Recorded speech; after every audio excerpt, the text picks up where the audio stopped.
everyone, it's Taylor, also known as Short Sleeve Tea.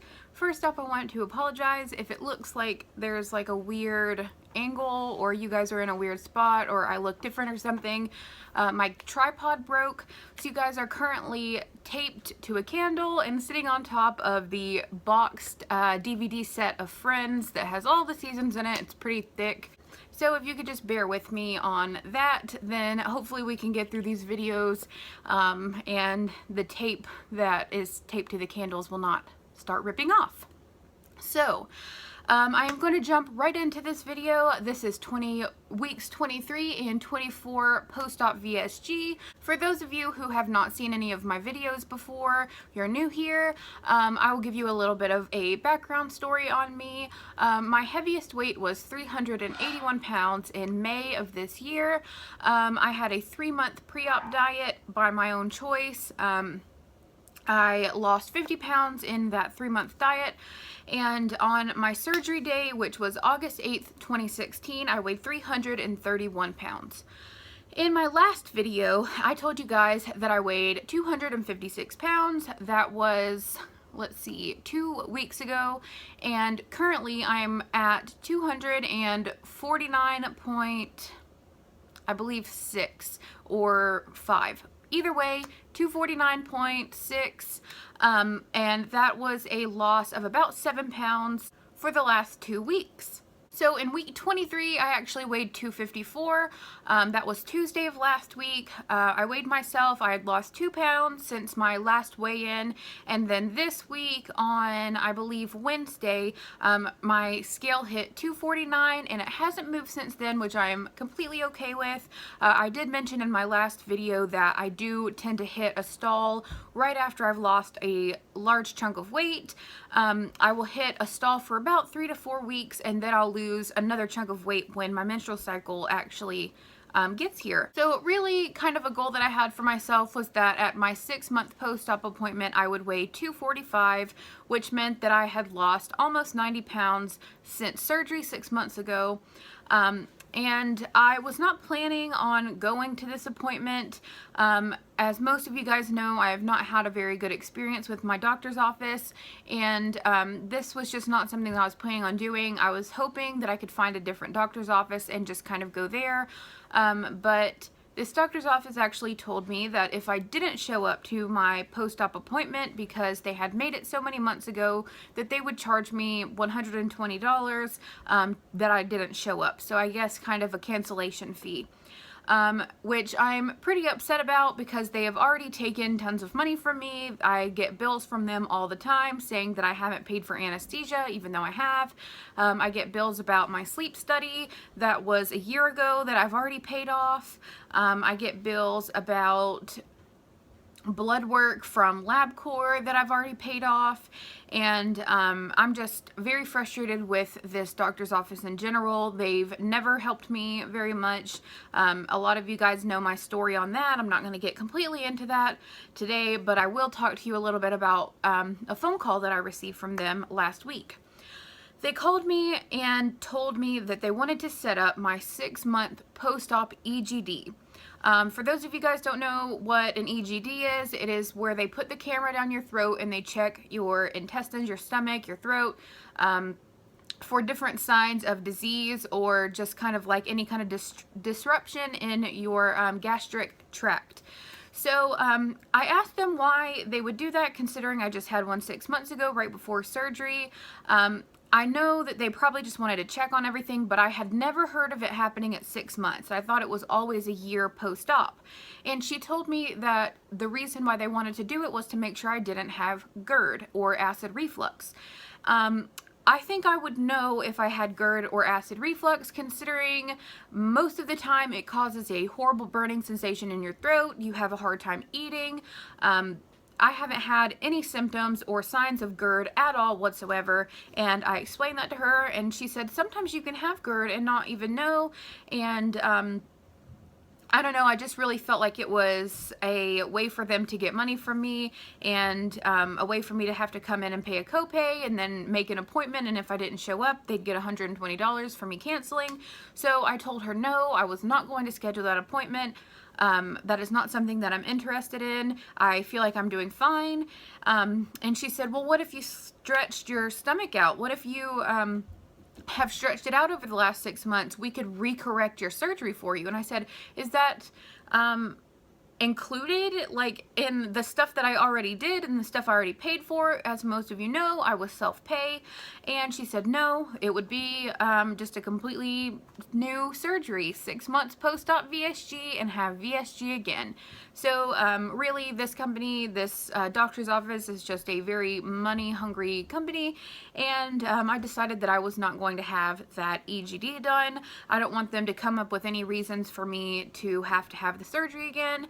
I think I'm doing just fine. I can still only eat 2 to 3 ounces of protein at a meal. You guys will have known that if you watched my what I eat in a day video I posted last week.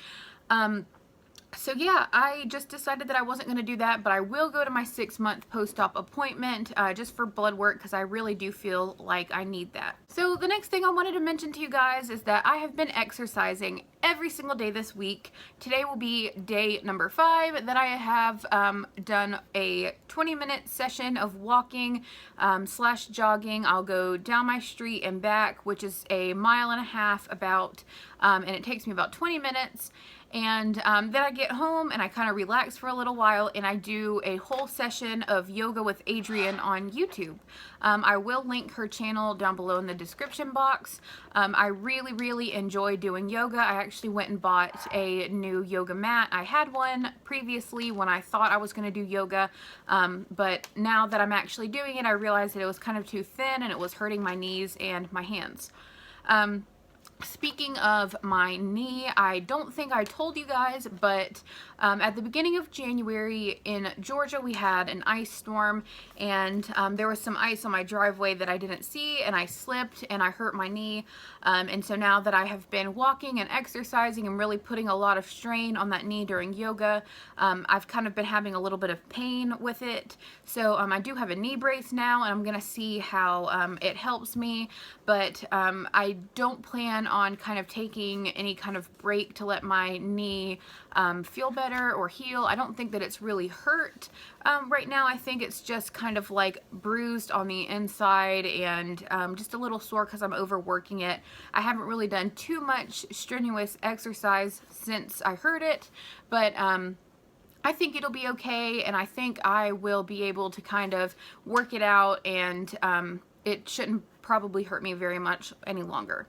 So another kind of random thing that I wanted to mention to you guys for week 23 and 24 was that this last couple of weeks, I think it was last Friday, I dyed my hair. You probably can't tell, it's just the same color I've always done. I've actually started really disliking this hair color. A lot of people really like it on me, and that's fine. I used to really like it on me too. I've had my hair this color for quite a while. It's been about 5 or 6 years, but I'm kind of planning on going back to a more natural color, kind of like a chocolate brown, and I might put a little bit of blonde in it as well. I just want to kind of get a hair color that looks more natural, and something that if I need to, I can kind of fill in spaces where I've lost hair. I do kind of have a couple bald spots when I wear my hair up in a ponytail, and there are a lot of products where you can use like a powder or a root touch-up to cover up the bald spots. And really with this hair color, I don't really have an option to do that. And also, I'm just tired of it. So if you guys see me in the next couple of weeks with a chocolate brown hair color, or if you have a suggestion for a nice chocolate brown hair color, let me know. I'm considering doing the Madison Reed hair color, which is like an all-natural organic hair dye that doesn't have any kind of like weird harsh chemicals in it. So that's probably something that will help and benefit my hair instead of using a chemical dye. So as far as how I've been feeling really well. I've been keeping a positive mind and keeping my spirits up. I haven't gotten down on myself when I hit any stalls. I just kind of realized that this is what my body does. This is how I'm losing weight. And even if I am losing 10 pounds a month and it seems like a small amount to me, it's really not a small amount, because I only have 65 pounds to go before I hit my goal. And that's 6.5 months away. So I considering that this continues to be the pattern that I have, you know, if I do lose 10 pounds a month over the next 6 months, then I will hit my goal by my birthday, which is extremely exciting. My birthday is June 6th, and if you guys want to get me a present or something, I don't know. No, I'm just totally kidding. My cat's kind of spazzing out back there, so just ignore him. But anyway, yeah, I've just been feeling very happy and content with everything. This yoga this past week has really helped me relax. I would highly suggest trying yoga. A lot of people think, oh, I can't do it. I thought I couldn't do it. I thought my body was not in the right shape for it, but it's fine. You kind of just do what makes you happy and what feels right for your body, and you're really reaping the benefits of it if you are there's a lot of posture exercises to work on and kind of sucking in your belly and keeping your shoulders upright, and it just really, really helps get the full benefits of yoga. And you can do that at any size. It doesn't matter if you're 150 or 550 pounds. One thing I did want to kind of mention and see if anyone else has had this issue. Sometimes when I've been sitting down for a little while, for over like 10 or 15 minutes, and I stand up, I start feeling very dizzy. Occasionally, if I'm in the car and I get out of my car to go walk into a store or walk back in the house, if I've gone somewhere, I will feel very dizzy. I've heard that this happens sometimes with blood pressure problems. I've never had a blood pressure problem in my life, so I don't know what that could be. Hopefully I will get in to see a PCP pretty soon, and they can let me know kind of what steps I need to take as far as blood work or even like MRIs or whatever I need to do, because this is kind of scaring me.